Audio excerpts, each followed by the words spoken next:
This video is for entertainment and demonstration purposes only. Please consult a certified automotive technician for your automotive needs. So, some are wondering what's going on today on September 4th, 2022, Sunday, and what can I possibly be doing now on my 2019 Hyundai Sonata SE? Just 1 mile past 97,000 miles.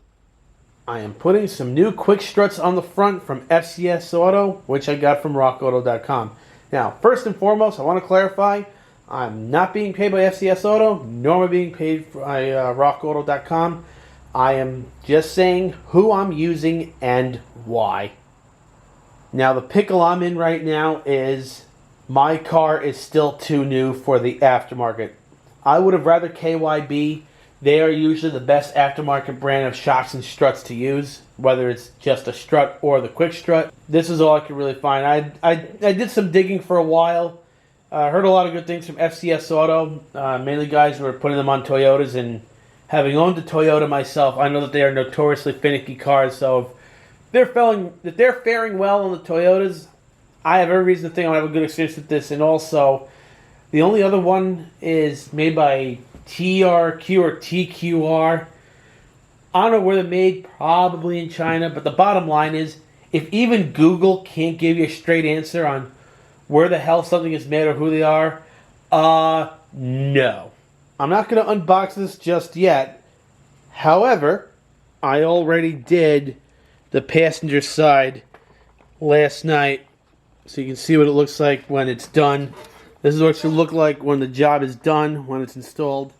Alright. Enough babbling and bantering for me. Probably want to know how to do this already, so let's get this done, shall we? And what you're actually going to do is go to the top. Now, you might need a small screwdriver to do this. But you see, you pop this cap off right here. And that's probably the only part that needs to be transferred. And even if you have a different brand of quick strut that has this already, I still say pop this off anyway and then salvage it and put it in your spare parts bin. And then after you've done that, you're going to want to take off the sway bar link here, the 17mm socket. And if you're wondering why that came off so easy for me just now, this is among some of the preliminary stuff I did last night when I did the other side. Try to move this along. Now, like most of your stock sway bar links, there's no like groove or cutout where you can put a wrench on, so you'd have to get maybe like some needle nose vice grips to grip that if you want to get a grip on it. Thankfully, I wasn't in this situation, so that gets that out of the way. Okay, so here's what you want to do next. You have this bracketry here to hold on to your ABS wire and your brake hose on this part of the strut right here. It's going to be a 12mm. There we go. There we go. There's the first one. See, there's the second one. I know I can't quite get the best angle on it, but here it is. Just fighting with the light too. But there you go. And then this is what they look like right here. And yes, I'm going to take these downstairs to the wire wheel and put a coating of anti-seize on them. Alright, so next we're going to do the strut to knuckle bolts. So this is a 24mm, this is a 19mm. And note how the nut faces towards the front while the bolt faces towards the back. And let me take it off the stand here. You see, this is the front of the car right here. So you see how this is going to face like so. And also took care of that off camera. So a deep 24 would have been preferable. That's not what I have, but this here shallow socket, this impact socket, will do the job. Of course, it would help to take off the trigger lock. And if you're going to use a hard hammer or a metal hammer, make sure you leave the nut on so you can hammer it off. I have this here dead blow hammer. Oh, there we go. And then I really can't get any good lighting down there, but it's going to be the same for the other one on the bottom. And if you want, maybe you want to put a floor jack underneath it so it doesn't come down all the way. And the other thing to point out, I don't think it'll be a problem on this car here, But always check your inboard shafts. Always check your axle shafts to make sure you didn't pull the joints apart. But I'll remind you again to check that out as we're putting in the new one. So let me finish getting that other bottom bolt out. Alright, so I got the bottom bolt out already. So now I'm going to lower the floor jack. And again, this is just to keep them crashing down. That's a good habit to get into. Now we'll see how well this is like this. Yeah, perfect, perfect, perfect. And now we just take out the front strut bolts, or the top rather. Alright, so next you're going to take out the 3 bolts on the top, or the nuts rather. These are going to be 14 millimeter.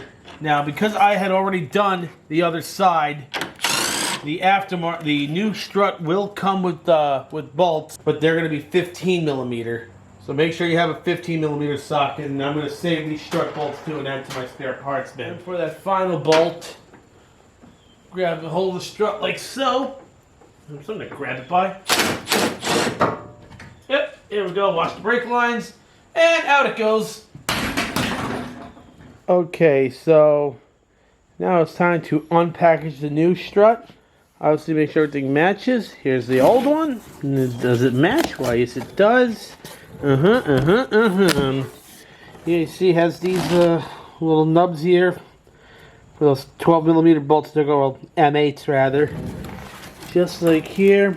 Match it up. Make sure it matches. And if you remember that seal light popped off earlier, yeah, there's that warning sticker. Took it off of there, and on it goes, just like so.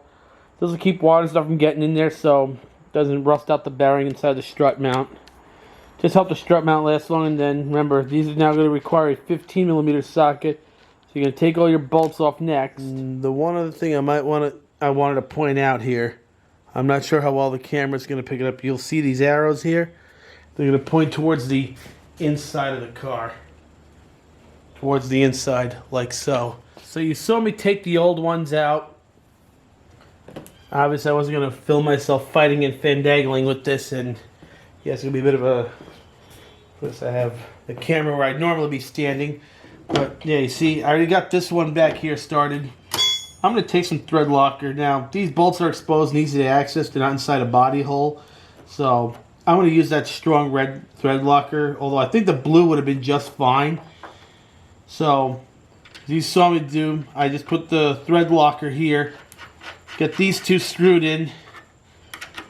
And then what I'm going to do, obviously I don't need to film it because I think you get the idea here.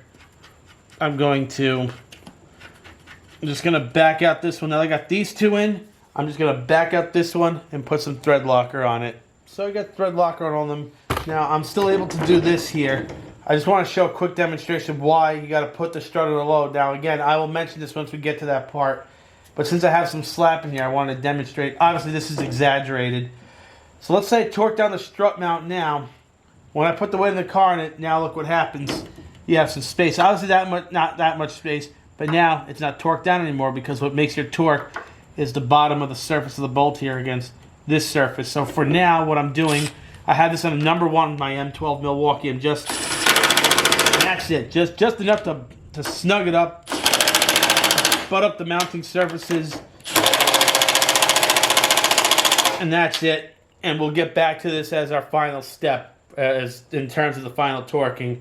So now what we're going to do next is do those bottom bolts. Okay, so I got that very bottom bolt in. You were not really going to see it anyway, but this is what I wanted to show in here. Yeah, it looked like the CB boot was bending in weird ways, but it's actually not. I already checked it as soon as I put that bottom bolt in, and I could see the wheel on the other side turning. So I know everything is connecting.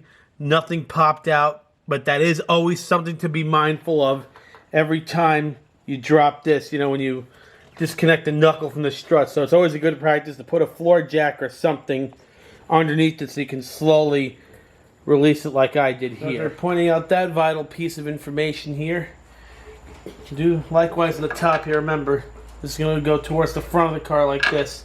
So this is how you want to put it in. Jimmy it around a little bit and use that dead blow hammer. It's a rubber one. You don't want to put the thread locker beforehand because what can happen is sending it through there, you can actually lose it, and then you're just wasting thread locker. And this thread locker is not cheap, so it's gonna be the next thing I'm gonna do, like so. See, just put some of the threads like so. I'm gonna do likewise in the bottom where you can't see. All right, so to torque the bottom, I had to use an extension to reach over the caliper and stuff. But for the top here, that's not so much the case. And what I did to make up for the deflection of that extension, I set it to 162 foot-pounds, but I'm going directly with the socket on this one, so I'll be able to just dial it back to 160. Now, this is, oh look, the nut's actually not spinning, but if it was, you'd take a 19mm. This is actually the best type of wrench to use, this offset box wrench. Got as a set when you can actually buy stuff from Sears. So I can't say where I got it, but this is how you'd set it up if need be. And you just keep going until you hit 160 foot-pounds.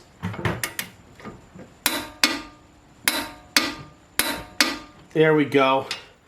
So now these two bottom bolts are torqued. And no, you don't have to put the knuckle under a load like you would with the top strut mount. So now having torqued these bottom bolts here, when I put the figure we secure this. This is the very bottom here for the brake line right here.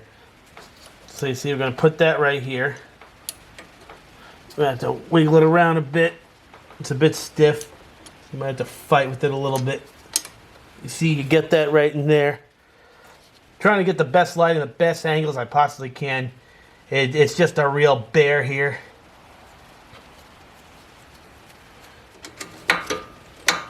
See, it's nice and straight.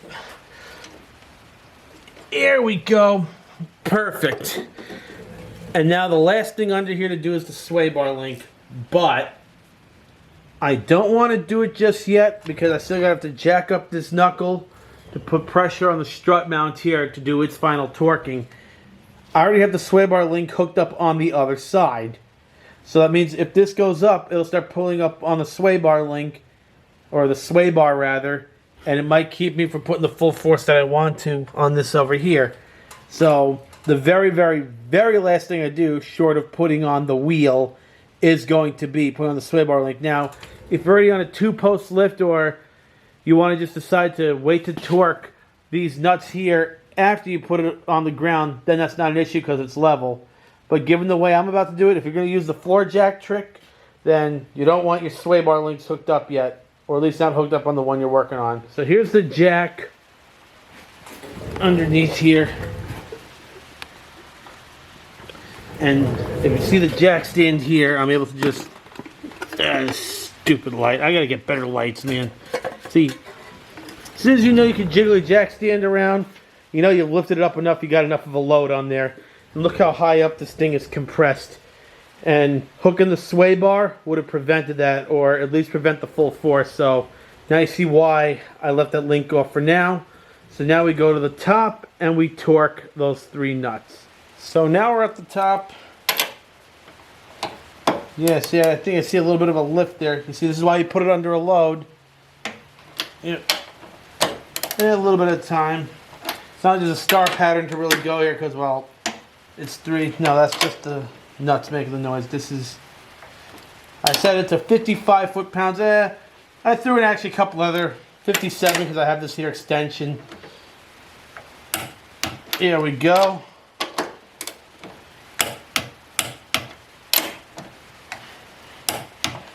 Then after the last one is torqued, just to make sure you didn't take it up any further.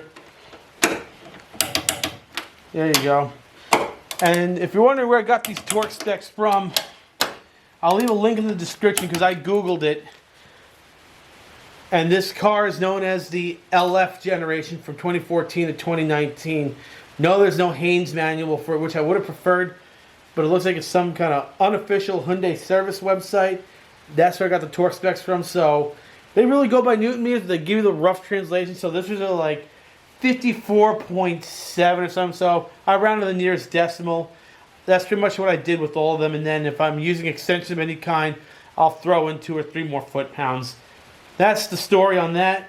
And now all we have left to do is just that stupid sway bar link. Really got to extend it outward to clear it so you don't hit anything. Here's Here's what I'm showing you right here.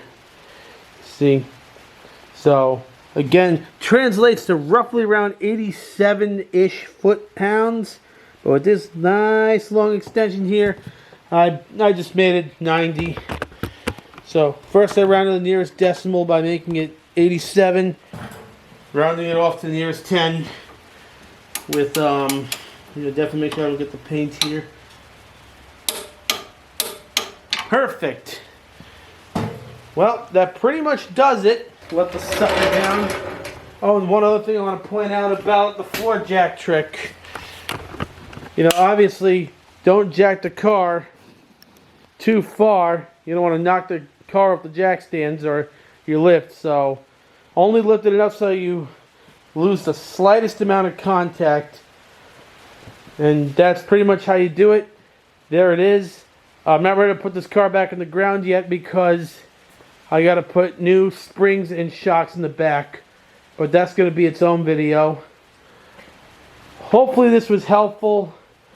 Like I said, I couldn't find any other information about the torque specs because, again, I'm having a problem with this car still being too new for the aftermarket. And with everything being slowed down and stopped by the scamdemic, who knows how soon stuff will be available for this car. I am hoping that Haynes or Chilton will have something for this car sooner than later in the next year or so. Hopefully, and once I do find that, I'll actually update the description and leave a link in the description to the service manual for this car once it comes out. Hopefully this was helpful.